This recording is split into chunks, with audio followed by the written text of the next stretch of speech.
कधी कधी आमच्याबद्दल गैरसमज विरोधक पसरवतात।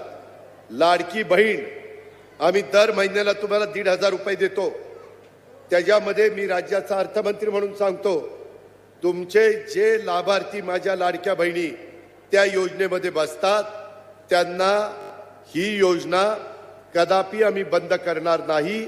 ते आमच्या लाडक्या बहिणींच्या करताय, तुम्हाला त्याच्यातनं मदत होते। उलट आम्ही त्याच्यात नवीन प्रस्ताव आणलेला आहे, काही बँका पुढे आणलेल्या आहेत।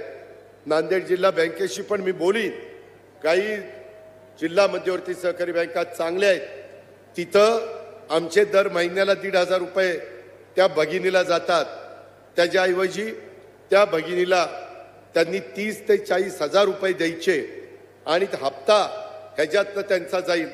40-50 हजार रुपयाचं भांडवल जर तिला झालं तर त्याच्यातनं ती माझी बहीण काही ना काही स्वतःचा व्यवसाय करू शकेल आणि त्याच्यातनं स्वतःचं कुटुंब ती उभं करू शकेल।